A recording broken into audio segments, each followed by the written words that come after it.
Marcus Chen wiped the sweat from his forehead as he sat in the crowded auction hall.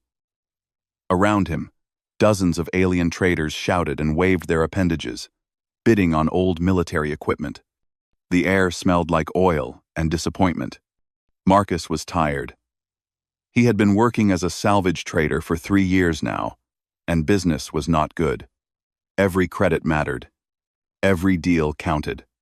He had only $200 in his account, and he needed to find something, anything that he could buy cheap and sell for more. Lot 846, sold to the Coldane representative for 4,500 credits, the auctioneer announced. The methane-breathing alien collected its purchase ticket and floated away, looking pleased. Marcus sighed. Everything was too expensive. He had bid on Lot 846, a container of old ship parts, but stopped when the price went above $100. He could not compete with these wealthy traders. Next item, the auctioneer said, his voice suddenly less enthusiastic. Lot 847. One sealed military hangar on Bastion 9 station. Contents unknown. Hangar has been locked for 340 years. Marcus looked up. Unknown contents? That could be interesting. Or it could be completely worthless. But something strange happened. The auction hall became quiet. Very quiet.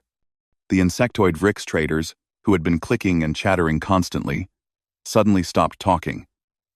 The Coldane moved away from the front rows. Even the auctioneer looked uncomfortable. VRIX. Tram. Starting bid, 100 credits, the auctioneer said. Do I hear 100? R. Silence. 50 credits? Anyone? More silence. Marcus leaned toward a VRIX trader sitting next to him. Why is nobody bidding? He whispered. The VRIX turned its compound eyes toward him. Its translator device crackled. You are new to this sector, human. That hangar is cursed. Bad things happened there. Nobody goes near Bastion 9. Hangar 847. What kind of bad things? The VRIX clicked nervously. Guardianship malfunction. Very bad. The cleaning crew that went inside. They never came out. That was 340 years ago. The hangar sealed itself. Whatever is inside, it wants to stay inside. Smart beings leave it alone. Marcus looked back at the auctioneer, who was clearly ready to move on. Nobody wanted this lot. Nobody would bid even 1 credit. An idea formed in Marcus's mind. It was probably stupid. It was probably dangerous. But he was desperate. And desperate people did stupid things. He raised his hand. $7, Marcus called out. The entire hall turned to look at him. The auctioneer blinked. Did you say $7? Not 7 credits? Yes, $7. That is about 7 credits. The VRIX beside him made a sound like choking. Human. Are you insane? The auctioneer looked around the hall one more time. Anyone else? No? Fine. Lot 847. Sold to the human for 7 credits. Congratulations. I think. Marcus went to the payment counter and transferred his 7 credits. The clerk gave him a data chip with the access codes and looked at him with something like pity. Good luck, the clerk said. You will need it.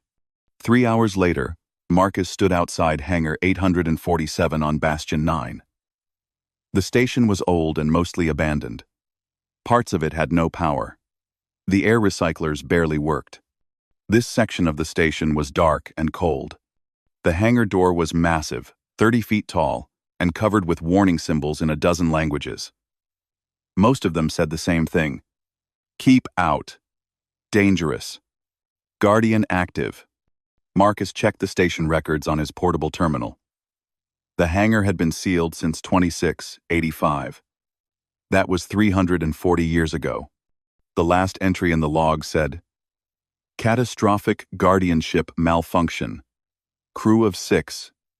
Entered for salvage assessment. No response to communication. Hangar, sealed by automatic systems. Recommend permanent closure. After that, nothing. For more than 3 centuries, nobody had opened this door. Marcus took a deep breath. He had paid $7 for this. He should at least look inside. Right? Even if there was nothing valuable. At least he would know. He inserted the access chip into the control panel. For a moment, nothing happened. Then the panel lit up.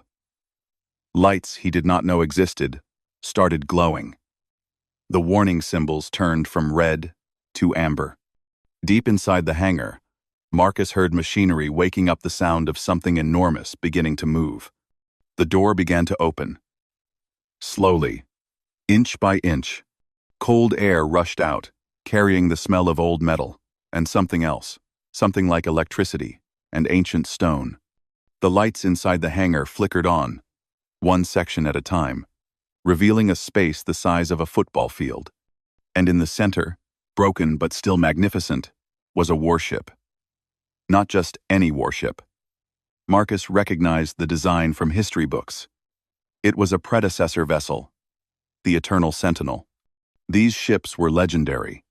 They had protected the galaxy thousands of years ago, before the predecessors mysteriously vanished. Marcus stepped forward, his heart pounding with excitement. A real predecessor ship. Even as wreckage, this was priceless. This was. The grinding sound grew louder. Much louder. Something moved in the shadows behind the ship. Something huge. 2 eyes opened in the darkness. They glowed like blue stars. And then, it stepped into the light. It was 40 feet tall. Its body was covered in crystalline armor that seemed to flow like liquid metal. Its arms ended in weapons that Marcus could not identify. Its face, if it had a face, was a smooth surface with those burning blue eyes. A guardian. A predecessor guardian. It looked down at Marcus. And it spoke, its voice like thunder and grinding stone, in a language so old that Marcus's translator could barely understand it. Who dares disturb this sacred ground? Marcus forgot how to breathe. Marcus could not move. His legs felt frozen. His brain screamed at him to run, but his body would not listen. The guardian stepped closer. Each footstep shook the floor. The crystalline armor on its body reflected the hangar lights, creating dancing patterns on the walls. The creature was beautiful and terrifying at the same time. I own this hangar now," Marcus finally said. His voice sounded small and weak. "I bought it at auction." The guardian tilted its massive head. Its blue eyes burned brighter. Marcus's translator device crackled and buzzed, struggling to understand the ancient language. "Own." The word came out distorted. "You claim ownership of this sacred vessel? You claim the right to the Eternal Sentinel?" "I mean, technically, yes." Marcus took a step back. "I paid for it. $7. I have the legal documents." The guardian moved faster than something that big should be able to move.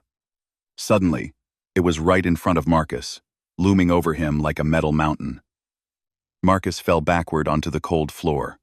"7," the guardian repeated. Its voice was full of something that might have been anger or disbelief. "You paid $7 for a warship of the predecessors, for the holy charge I have protected for 340 of your years." "Well, when you say it like that, it sounds bad," Marcus said, his heart hammering in his chest. The guardian's armor began to shift. Weapons emerged from its arms, devices that looked like they could bend space itself. Blue energy crackled around them. "I am Arxenthal," the guardian said. "I was created to protect this vessel until a worthy heir of the predecessors comes to claim it. For centuries, I have waited. And now, you appear, a small creature, weak, pathetic." Arxenthal's eyes scanned Marcus from head to toe. Marcus felt like he was being examined by the most advanced computer in the universe. I will assess your worthiness, Arxenthal declared. Light surrounded Marcus. He felt strange sensations, like invisible hands going through his memories and his body. The scanning lasted for several minutes. Finally, the light faded. Arxenthal stood silent for a moment, processing the information. You have never fought in a war, Arxenthal said. The disappointment in its voice was clear. No, I have not, Marcus admitted. You have no military rank, no command experience, no tactical training. That is correct. You have defeated no great enemies, conquered no worlds, led no armies. I am a salvage trader, Marcus said. I buy old things and sell them. That is my job. Arxenthal's weapons charged with more energy. The air itself seemed to vibrate. Then you are unworthy, Arxenthal announced. You are vermin. You are a thief who has come to defile sacred ground. According to my programming, I must eliminate all unworthy beings who enter this hangar. The weapons pointed at Marcus. He could feel the heat from them even from several feet away. Wait, Marcus shouted. But he knew there was nothing he could say. He had failed the test. He was going to die.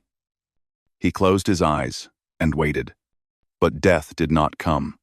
Marcus opened one eye. Arxenthal had not fired. Marcus realized he was still sitting on the floor, but he had turned to look at the eternal sentinel. Even knowing he was about to die, he could not help himself. The ship was incredible. Look at this damage, Marcus whispered, almost to himself. He pointed at a section of the hull. See how the metal has fractured? This was not battle damage. This was structural failure. Maybe the power core overloaded? The ship must have been beautiful before this happened. Just beautiful. He stood up slowly, forgetting about Arxenthal for a moment. He walked toward the ship, examining the hull plating. These designs on the armor, Marcus continued, running his hand along a section he could reach. They are not just decoration. They tell a story, do they not? The predecessors put their history into their ships. Every line means something. He turned back to Arxenthal. The Guardian had lowered its weapons slightly. I am sorry, Marcus said. I know I am unworthy. I know I am just a human salvage trader with no military glory. But this ship deserved better than being forgotten in a sealed hangar. The predecessors deserved better. Arxenthal stood completely still. Its blue eyes dimmed slightly, then brightened again. In 340 years, Arxenthal said slowly, you are the first being to enter this hangar and show reverence. Not greed, not fear, not ambition. Reverence. The weapons retracted back into Arxenthal's arms. The energy dissipated. The others, Arxenthal continued, the ones who came before, they saw only metal to sell, resources to take. They saw profit. You see beauty. You see history. You see something worth respecting. Marcus let out a breath he did not know he was holding. You are not going to kill me? I am uncertain, Arxenthal admitted. The ancient guardian sounded confused. My programming says you are unworthy, but my observations say something different. This is unexpected. After Arxenthal moved away from Marcus and returned to its position near the ship. It sat down or something like sitting, and the armor plates shifted into a resting configuration. You may leave, Arxenthal said. The hangar will remain open. You own it. As you said, you paid your $7. Marcus started walking toward the exit, but at the door, he stopped and looked back. Can I come back tomorrow? He asked. Arxenthal's eyes focused on him. Because, Marcus said, I want to learn more about this ship, about the predecessors, about their history, and because I think you have been alone for a very long time." For several seconds, Arxenthal said nothing. "You may return," the Guardian finally said. "I will not stop you." Marcus smiled. "Thank you, Arxenthal. I will see you tomorrow." As Marcus left the hangar, he did not see Arxenthal's eyes dim with something that might have been confusion, or perhaps the beginning of curiosity about the strange human who showed respect to dead things. Marcus returned the next morning with a toolbox and a cleaning kit. Arxenthal watched silently as the human entered the hangar, carrying equipment that looked tiny compared to the massive space. "Good morning," Marcus called out cheerfully. Arxenthal's blue eyes tracked his movement. "You have returned. Why do you bring tools?" "I thought I would clean up a bit," Marcus said. He set down his toolbox near the Eternal Sentinel. "This place has been sealed for 340 years. There is a lot of dust and debris." "Clean?" Arxenthal sounded genuinely confused. "You cannot claim the ship. You cannot repair it. You cannot sell it. Why clean it?" Marcus shrugged. "Because it deserves to be clean. Because someone should care for it." He began working on a section of the floor near the ship, removing debris and wiping away centuries of accumulated dust. Arxenthal watched in silence, trying to understand this strange behavior. Days passed. Then, weeks. Marcus came every morning. He brought more tools, more cleaning supplies. He cataloged the ship's systems, taking careful notes. He photographed the decorative panels, treating each one like a precious artifact. Other traders on Bastion 9 heard about what Marcus was doing. They thought he was insane. "You are wasting your time with that death machine," a Vrix merchant told him one day. "That Guardian could kill you any moment." "Arxenthal will not kill me," Marcus said confidently. "How do you know?" "Because we talk. Every day." The Vrix made a clicking sound of disbelief and walked away, shaking its head. On the 15th day, Arxenthal finally asked the question that had been building inside its ancient processors. "Marcus Chen," the Guardian said. "I do not understand you." Marcus looked up from his work. He was cleaning one of the ship's viewing ports. "What do not you understand? You spend hours here every day.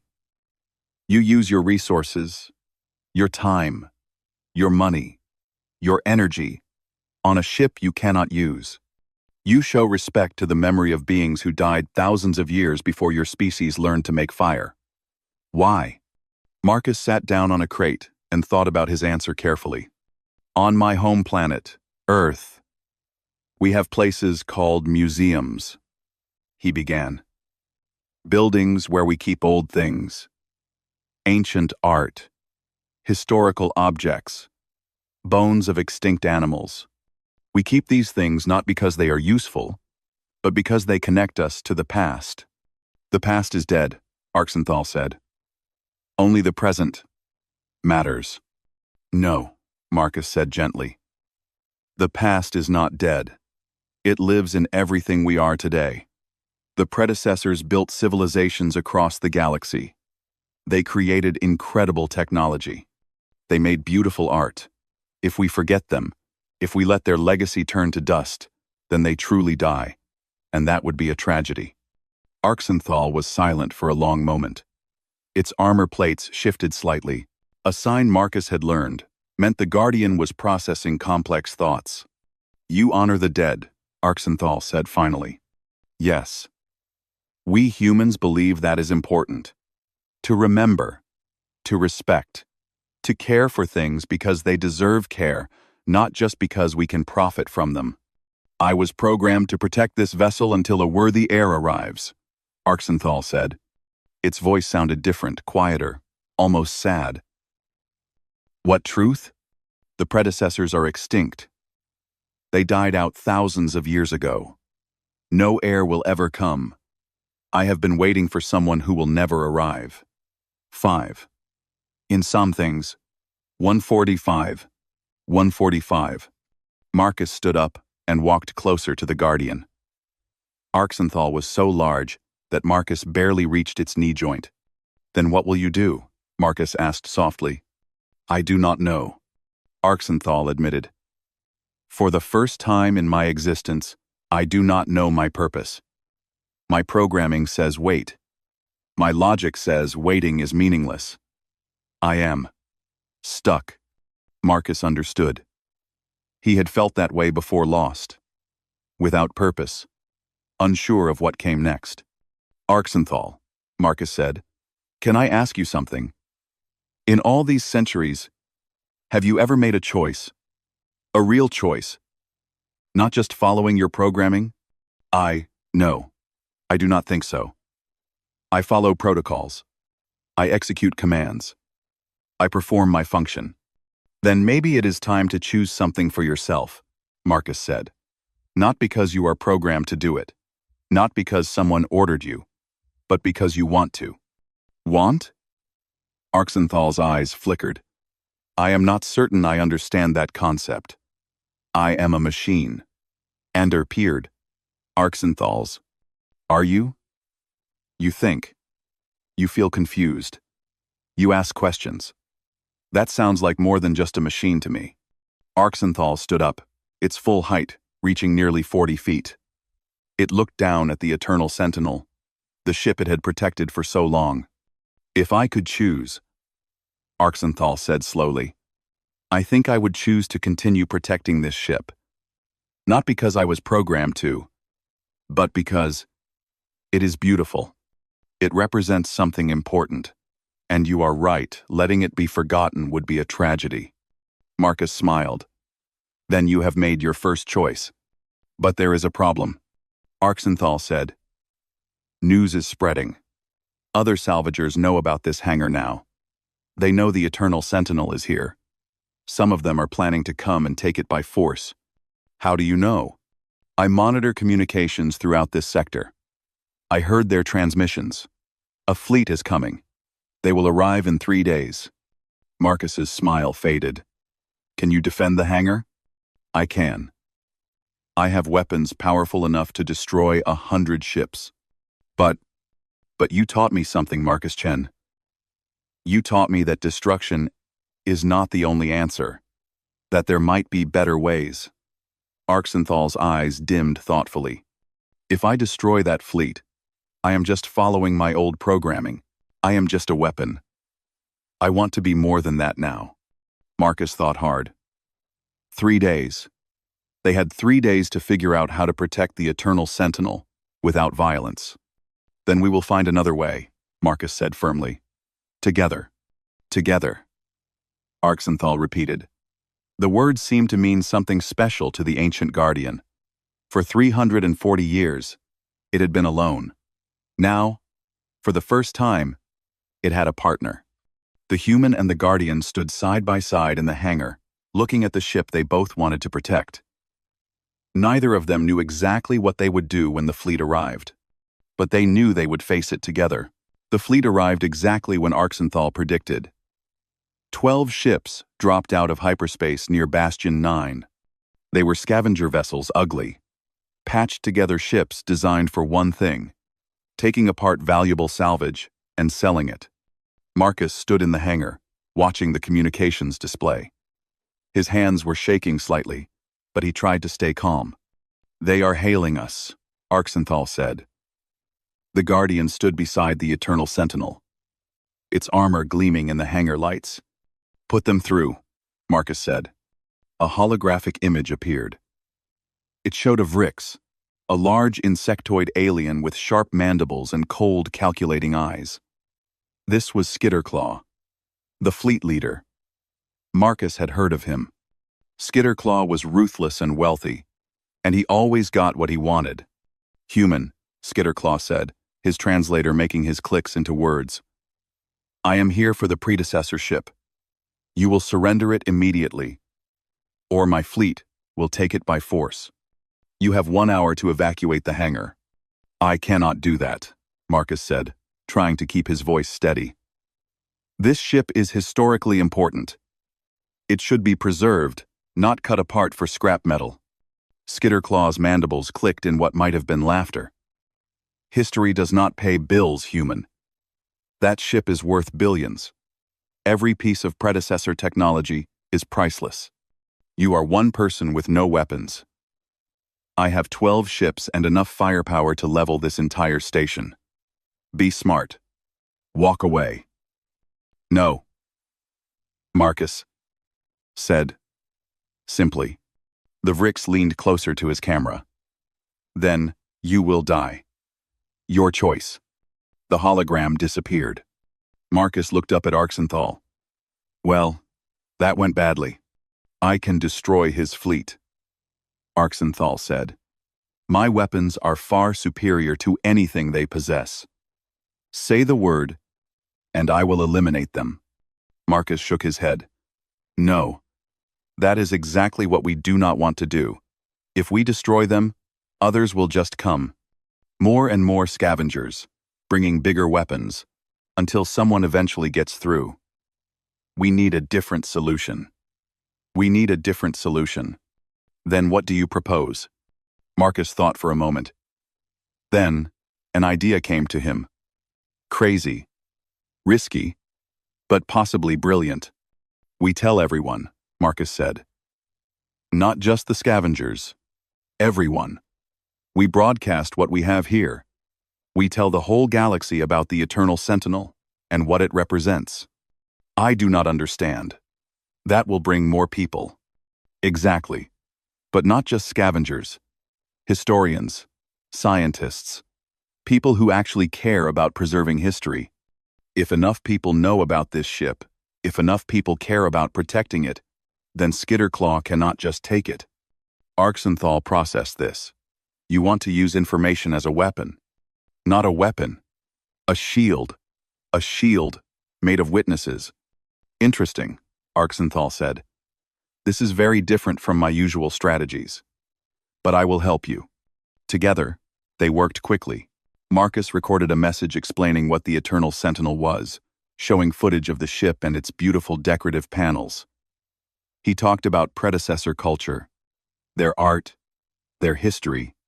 Arxenthal added data from its memory banks, information about the ship's construction, its purpose, the civilization that built it. Then they broadcast it. Not just to Bastion 9, but to every major news network, every university, every historical society they could find. They sent it everywhere. The response was immediate. Within 30 minutes, Marcus started receiving messages. Historians from 6 different species contacted him, begging for more information. Archaeological institutes offered funding. News organizations wanted interviews. One message came from Dr. Thessa Varim, the galaxy's most famous predecessor researcher. Marcus Chen. 8. Marcus Chen. Her message said, What you have found is extraordinary. I am contacting the Galactic Heritage Council immediately. That ship must be protected. But Skitterclaw was not impressed. His fleet moved closer to the station. 1 hour is up, human, his voice crackled over the communications. Last chance. Surrender the ship. I cannot, Marcus said. And now the whole galaxy knows what you are trying to do. If you attack this hangar, everyone will see you destroying an irreplaceable piece of history. Your reputation will be ruined. No legitimate buyer will work with you ever again. I do not care about reputation, Skitterclaw snarled. I care about profit. My ships are preparing to breach your hangar. You have no defenses. Actually, Arxenthal's voice boomed through the communications, making Skitterclaw jump in his seat. We have excellent defenses. The Guardian, Skitterclaw whispered, his confidence cracking slightly. Yes, Arxenthal said. I am Arxenthal, and I have protected this vessel for 340 years. But Marcus Chen has taught me something important. Protecting does not always mean destroying. The hangar's systems activated. Ancient predecessor technology hummed to life. Force fields appeared around the scavenger fleet, not attacking them, but surrounding them completely. The ships could not move forward or backward. They were trapped in bubbles of energy. What is this? Skitterclaw shouted. Release my ships. No, Arxenthal said calmly. You will stay exactly where you are. You cannot advance. You cannot retreat. You will simply wait. Wait for what? For the authorities, Marcus said, smiling. I already contacted them. The Galactic Heritage Council is sending enforcement ships. They should arrive in about 2 hours. They will want to talk to you about attempting to destroy protected historical artifacts. Skitterclaw's screen went dark as he cut the communication, but his ships remained trapped, hanging in space like insects in amber. Marcus sat down heavily on a crate. His hands were still shaking. But now, from relief instead of fear. We did it, he said. We actually did it. You did it. Arxenthal corrected. Your strategy. Your plan. I simply provided the force fields. We did it together, Marcus insisted. Arxenthal was quiet for a moment. Marcus Chen, I must tell you something. When I trapped those ships, when I chose to contain them rather than destroy them, that was my choice, not my programming. For the first time, I made a decision based on what I wanted, not what I was ordered to do. And what did you want? I wanted to protect this ship, and I wanted to protect you, because you are my friend. Marcus felt emotion tighten in his chest. He looked up at the massive Guardian. You are my friend too, Arxenthal. Thank you. Over the next 2 hours, more ships arrived. Not scavengers, but official vessels. Representatives from the Galactic Heritage Council, scientists, historians, even some news crews. Dr. Thessa Verum herself came aboard Bastion 9. She was an elderly Koldane who floated in a methane-filled suit. When she saw the Eternal Sentinel, she was speechless for several minutes. This is magnificent, she finally said. Marcus Chen, do you realize what you have done? This is the most complete predecessor vessel ever found. We can learn so much from it. Then you will help us protect it? Marcus asked. More than that, Dr. Verum said. I will make sure this becomes an official heritage site. The ship will be preserved, studied, protected by law. Sighed. God. God. Marcus smiled. His crazy plan had actually worked. 6 months later, Bastion 9 looked completely different. The old, dark station now had lights everywhere. The air recyclers worked perfectly. New sections had been opened and renovated. People from dozens of species walked through the corridors every day. The station had become the predecessor heritage site. The galaxy's first museum, dedicated entirely to the ancient civilization that had once ruled the stars. And at the center of it all was Hangar 847. Marcus stood at the entrance, watching a group of young students enter. They were children from different worlds, their eyes wide with wonder. Behind them, their teacher, a patient Koldane, explained what they were about to see. This is the Eternal Sentinel, the teacher said as they entered the hangar. It is over 3,000 years old, and it is protected by Arxenthal, the last active predecessor guardian.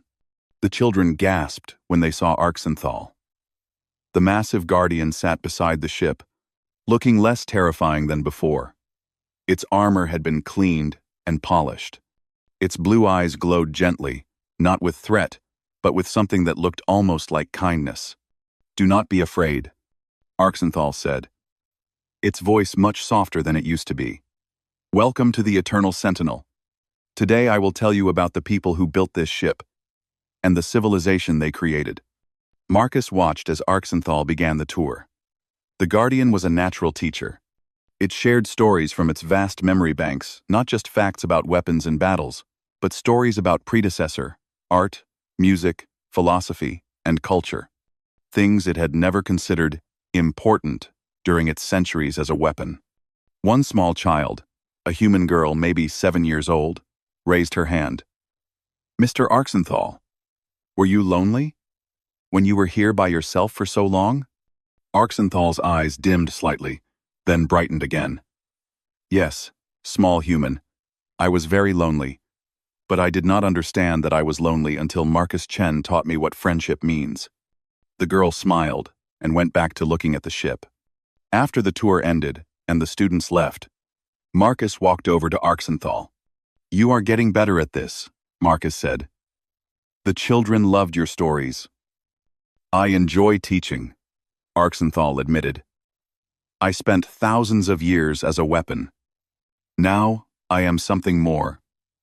Something better. A keeper of memory. A guardian of history. And a pretty good friend," Marcus added. "Yes. That too." Dr. Varum floated over to join them. She had become the director of the heritage site, but she visited the hangar almost every day. "Marcus, I have news," she said.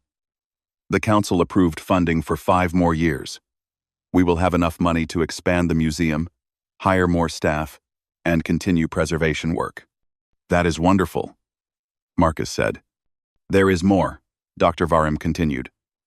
"We have been receiving signals from other locations across the galaxy." "Signals?" "Other predecessor sites, other guardians. They have been sealed away for thousands of years, just like Arxenthal was. But after Arxenthal started broadcasting, after we made this place public, they began responding. There are at least 17 other guardians out there, Marcus. All of them waiting. All of them alone." Marcus looked at Arxenthal. The guardian's eyes were bright with something that might have been excitement. "They have been alone?" Arxenthal said quietly. "Like I was alone. They need what you gave me, Marcus Chen. They need to learn that they can be more than weapons, that they can choose their own purpose. Then we should help them," Marcus said immediately. Dr. Varum's translator crackled with approval. "The council agrees. They want to fund expeditions to these other sites. And Marcus, they want you to lead them. You and Arxenthal. You know how to talk to guardians, how to help them understand." Marcus felt overwhelmed. 6 months ago, he had been a struggling salvage trader with $200 in his account. Now he was being asked to travel across the galaxy, awakening ancient guardians and teaching them about friendship and purpose. "I don't know if I am qualified," Marcus said. "You bought a Warship hangar for $7 and turned it into a museum," Dr. Varum pointed out. "You befriended a guardian that had killed everyone else who entered. You stopped a fleet of scavengers without firing a single shot. Marcus Chen, you are the most qualified person in the galaxy for this job." 3 weeks later, Marcus and Arxenthal stood in a small transport ship, preparing to leave Bastion 9. Their first destination was a sealed facility on a moon called Varesh 4. Another guardian waited there, alone in the dark. "Are you nervous?" Marcus asked. "Yes," Arxenthal admitted. "I do not know what we will find. I do not know if the other guardians will listen to us." They will listen," Marcus said confidently. "Because you will tell them your story. You will tell them how you were a weapon for thousands of years, and how you chose to become something more. That is a powerful story." "Arxenthal. It is our story," Arxenthal corrected. "I could not have changed without you." The ship began to power up. Through the viewport, Marcus could see Bastion 9 growing smaller. The station was lit up now, alive with activity.